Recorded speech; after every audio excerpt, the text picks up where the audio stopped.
Trip into town? No, I didn't. Every place we went, folks stared at us. Well, Pearl, you gotta expect that. Handsome woman like you, dressed to the teeth, showing a pretty ankle, folks is bound to stare. If you ask me, they were staring at this old truck. I know it's mine, Jed, but it just ain't fitting for Beverly Hills. You know what a couple of people yelled at us, Uncle Jed? They yelled, "Get a horse." I reckon they'd stare more at a horse. Jed, why don't you get one of them big, shiny limousines like Mr. Drysdale? Oh, this old truck's right handy for fetching and toting. Need a little polish here and there. Jethro, you get you a piece of brick and hone all this rust off of here and then go over the whole thing with coal oil. Say, Uncle Jed, if you was to get yourself one of them there fancy limousines, I could be your chauffeur and drive you around in style. Yeah, you could sit in the back seat all doing it up and folks would think you was a duke or a earl or something. Yeah. Oh, I don't reckon I'd fool nobody. Besides, I ain't particular anxious to have folks think I'm something I ain't. You're a millionaire. Well, I bet you that's just as good as a duke or earl. All right, Jethro, take her around and go to polishing.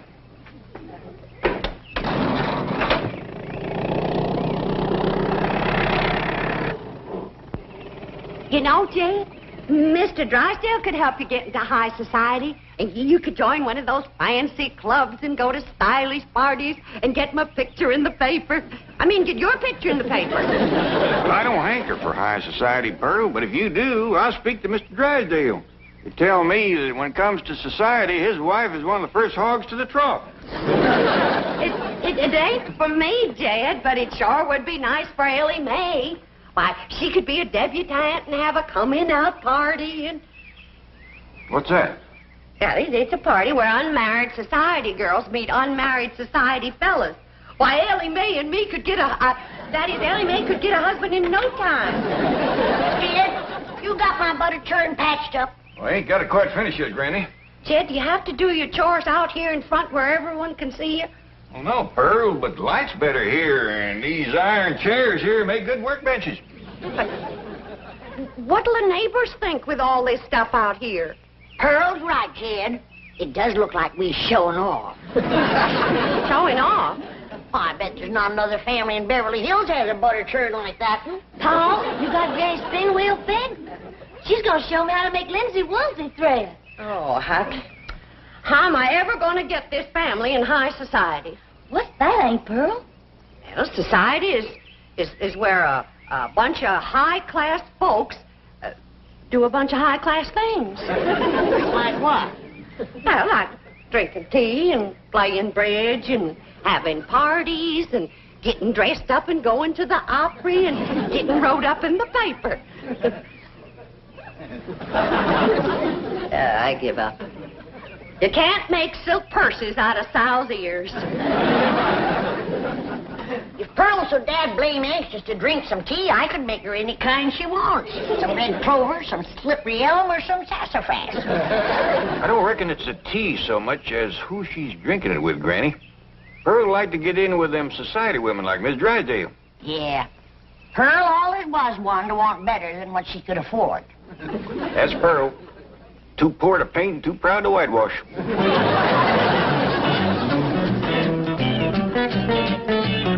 And while I'm sure that the bank examiners will find our fiscal situation to be sound, I am extremely anxious... Oh, Milburn! Miss Hathaway, do you know who's coming? Yes, the bank examiners. I'm sure they'll find your bank ever so tidy. Now, to important matters. I have just received this telegram from Priscilla Ralph Alden Smith Standish. She has consented to become our house guest. Oh, surely you're jesting. No. Well, Priscilla Ralph Alden Smith Standish is going to be staying at our house? Yes, indeed, Milburn. Well, who in blue blazes is she? Did you hear that? Milburn, how can you be so uninformed and run a bank? Well, I I have you helping me, dear. Thank goodness. Mrs. Smith Standish is only the president of the Women's Federation for the Preservation and Perpetuation of the FFT of A. First family traditions of America. Well, bully for the FFT of A. But I'm expecting the SBE of C. State Bank Examiners of California. Thank you. Oh, wait, Milburn. Do I have your permission to put everything in readiness for the arrival of Mrs. Smith Standish? Oh, you have indeed. Good. I'll have the Clampetts moved out immediately. Fine. What? Margaret, come back here. Now, what were you saying about the Clampetts? I intend to rid our neighborhood of those uncouth, unsightly hillbillies before the arrival of our prestigious house guest. You do, and the president of the FFT of A will be staying at the YWCA with you. When are you going to get it through your head that Jed Clampett's money is one of the pillars of this bank? Mrs. Drysdale, if you'd only take the time to get to know the Clampetts, I'm sure you'd agree that they're basically very fine people. Surely you're not suggesting that I mingle with them socially, introduce my friends to them. No, don't do that. They'll move away for sure. It's obvious that I'll get no understanding or cooperation here. I should have listened to Mother. She warned me against marrying a common bank president.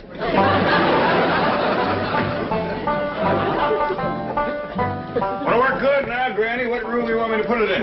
Well, I reckon in the kitchen, Jed. And whilst I'm showing Elly how to work it, I can watch my victuals cooking. All right, I got to do a little more fixing on the bobbin. I'll have that out in a minute. Is it hard to learn, Granny? Well, it's a mite tricky at first. But once you catch on to mixing the wool and the flax together, it comes easy. Don't you go to weaving and spinning in here. I just scrubbed and polished this floor, and I don't want no linsey-woolsey dust from that crazy old contraption messing it up. What do you mean, crazy old contraption? I mean that old thing. Now get it out of here. Well, should I put in the kitchen, Granny? You put that smack dab right in the middle of this room. Don't you dare.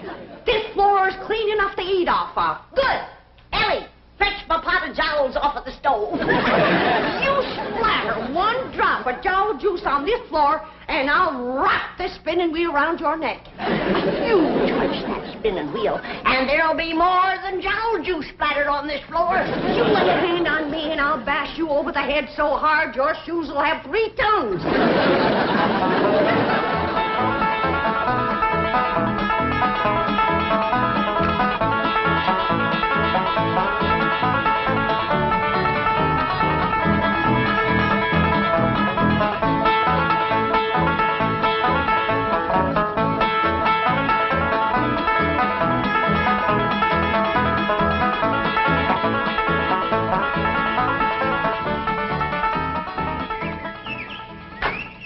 Drive on out to the airport and pick up Mrs. Smith Standish. I have some slum clearance work to perform. Well,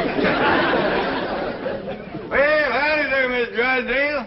Sure is a nice surprise to have you come and visit. Pearl and me was just talking about you this morning.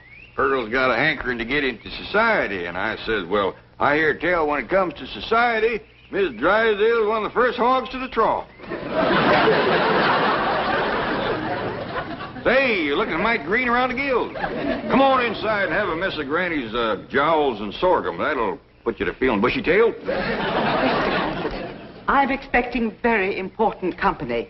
Priscilla Rolfe Alden Smith Standish. Well, bring them along. We got plenty for the whole bunch.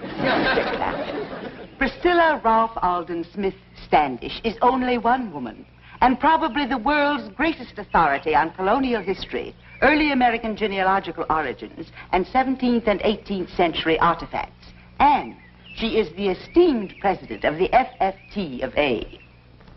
Well, we sure would be proud to meet her. I shall call upon every resource to avert such a social catastrophe. Well, thank you very kindly. May I send a truck to pick up this debris? Well, I don't know. I'm sure Granny'd let you use anything you wanted, but I don't think she wants to sell it. I would only want it for the rubbish collector. Yeah, you're right. They make nice gifts, but like I Oh, said... enough of this. Time grows short.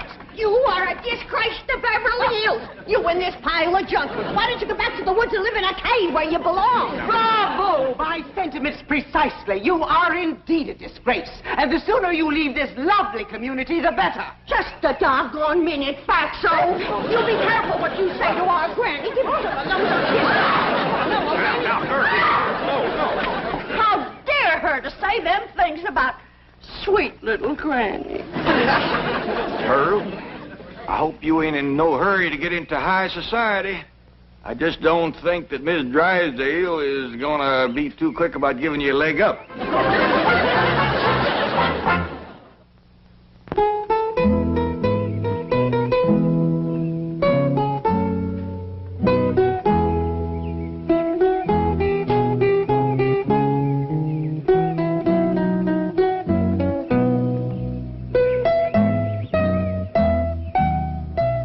Mrs. Drysdale is here? Yes, ma'am. If it's all right, I'll take the bags on over to the house. Of course. Thank you.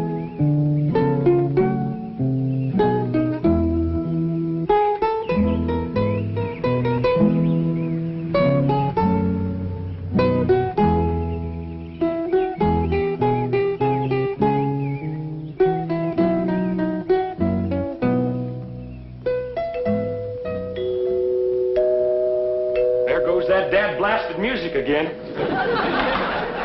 One of these days, I'm going to tear out all these walls and find out where that music's coming from. They says there's ghosts playing that music. Maybe it's the rascal that used to live here. Sure don't know many tunes. He keeps playing the same one over and over again.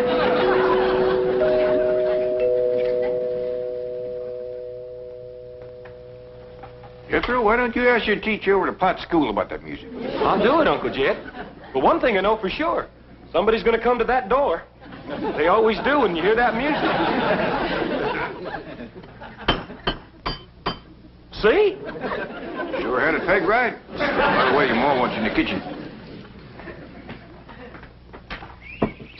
Well, howdy, ma'am. Tell me, is this your loom out here? No, ma'am. That belongs to Granny. May I speak to her, please? You sure can. Come on in. I have reason to believe... Ah, what have we here? Well, that there's my daughter, Elly Mae. Spinning wheel. Where did you get it? It's Granny's. She says it's been in her family a couple 100 years or better. I've got to meet Granny immediately. Oh, forgive me. I'm Mrs. Smith Standish. Well, howdy, ma'am. I'm Jed Clampett, and like I say, this here is my daughter, Elly Mae. How do you do? Howdy. Granny's out in the kitchen churning butter. Why don't you run fetch her, Elly Mae? Oh, no, please. Churning butter? You mean by hand? Oh, no, ma'am, with a churn. That's another thing that's been in their family a powerful long time. Take me to her, will you, please? I'd be pleasured, ma'am. Ain't no use, Granny. You can't get a polish on this pewter junk. The best you can, Pearl. How can a body set a decent table with this kind of stuff? Why, if we was to have company, we'd all be disgraced. How enchanting. A vignette from the past. Oh, don't move. What a picture. The homespun dress, the colonial dust cap, the churn, the pewter, the old coffee mill. Oh, it's a tableau from another century. Who do you reckon she is, Pearl? Dogged if I know. May I get some pictures? What kind of pictures? Still pictures. She's a dad-blame revenuer. We got her trapped. Well, now, hold on, Granny. Whoa, wait. Hey, you let her take your gun. Now we'll have to rush her bare-handed. I don't figure this lady is no revenuer. She's just powerful took with the old thing. How long have you had this rifle? Well, my pa gave it to me. His pa gave it to him. I reckon his pa done the same. Marvelous. And the churn. How long have you had this? Granny, ain't that the churn that saved your great-great-granny from the Indians? It sure is. Oh, tell me about it, would you?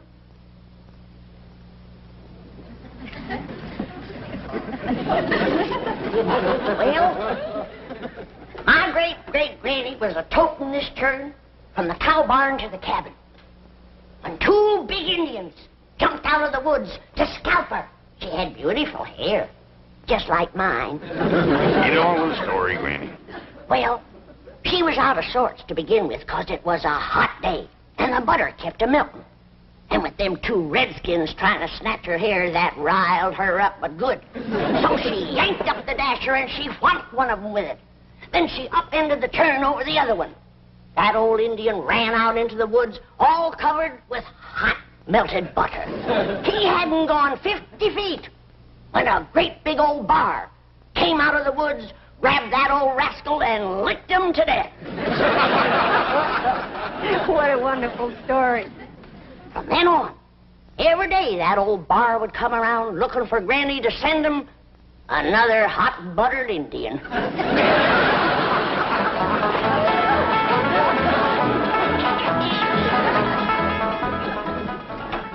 Milburn, do you know what that is? No, what is it? That is a hog jowl. Oh, well, thanks, dear, but I have other plans for lunch. I have just been pelted with those repulsive objects by your friends and our neighbors, the Clampetts. Milburn, this is the last straw.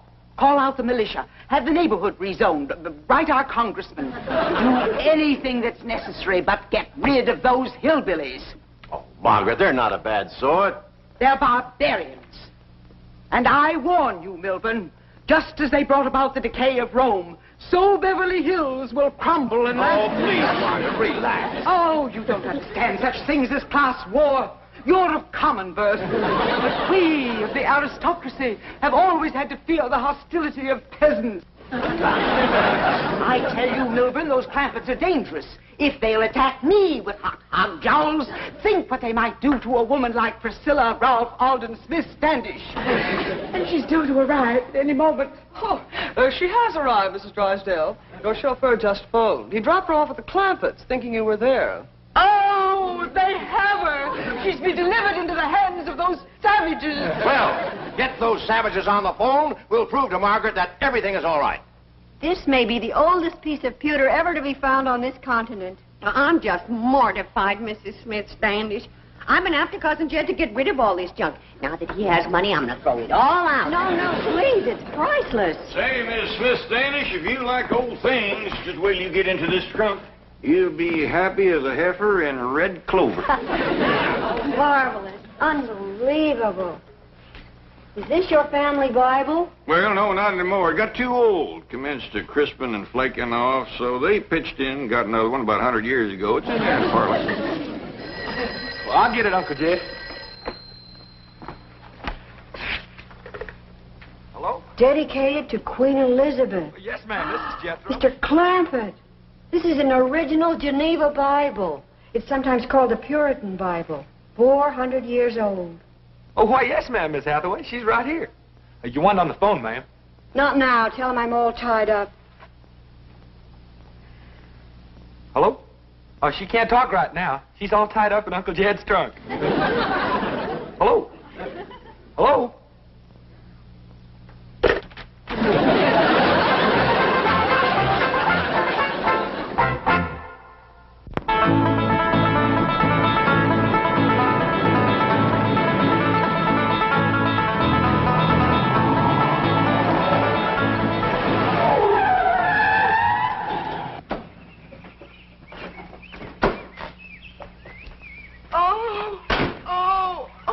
I thought the fresh air would revive her.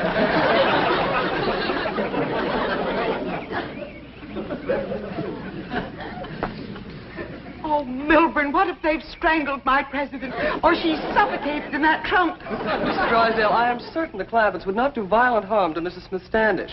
Jethro has a way of confusing the facts. I can't tell you how thrilled I am to participate in this historical recreation. No, honey, this is what you call spinning.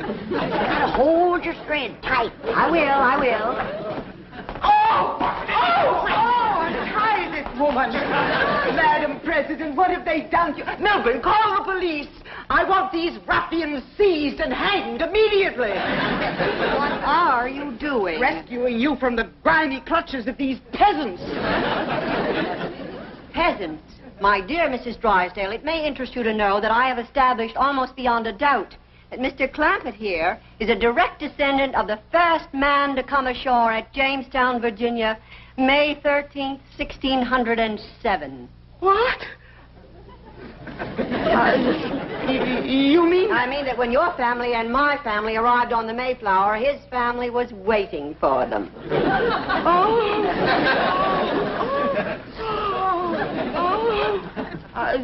Mrs. Miss Standish, surely there must be some ghastly mistake. Perhaps you're in a state of shock from the way these people mistreated you. I've never been more hospitably treated in my life. I've dined on hog jowls, sorghum, homemade bread, fresh churned butter, served on pottery that might have been unearthed at Williamsburg. And I've eaten this delicious food with ancient pewter implements that would grace any museum. That reminds me, I better go wash them dishes. Oh, Granny, you know, I'm sure that Mrs. Drysdale would consider it an honor and a pleasure if you would permit her to wash these historic dishes. What? Oh, she would indeed consider it an honor, wouldn't you, Margaret? Whatever Madam President says, of course. Well, I better come along and see if I got enough lye soap. Lye soap. How ghastly. Make it myself. You make your own lye soap? Got to. You can't buy it in Beverly Hills. I offered to show Mrs. Drysdale how to make it, but she didn't care to learn.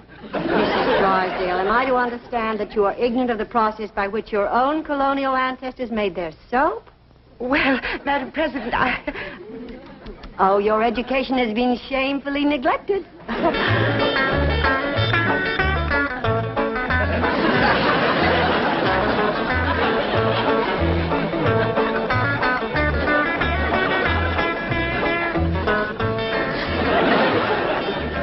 It's about time to add some more lye and some possum renderings, Miss Drysdale. Oh, Mrs. Drysdale, I hope you appreciate the historical significance of this opportunity. You are reenacting the making of soap just as it was done more than 300 years ago. Oh, yes, indeed, Madam President. I'm thrilled. She's so happy, she's crying. I wouldn't have missed this for $1 million. Tax exempt. Oh, Chief, the bank examiners are waiting. Yes, I know. Oh, Mrs. Smith Standish, don't forget you promised to let my wife wash dishes, too. Oh, I wouldn't think of depriving her of the thrill of handling those authentic colonial implements. And in the good old colonial way, no automatic dishwasher. Heaven forbid. Mrs. Smith Standish, I have known you only a few brief minutes, but already you are one of my favorite people. We shall return. I've lost my coiffure, my mascara, and my manicure. Oh, best forget about them, honey. If they fell in that soap, they's dissolved by now.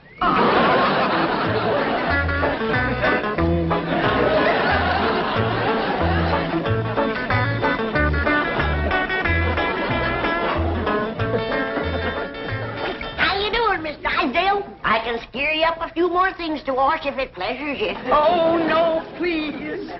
Look what this lye soap has done to my head. Yeah, they is nice and pink and rosy, ain't they? Raw. I don't blame you for cheering. I thought you left.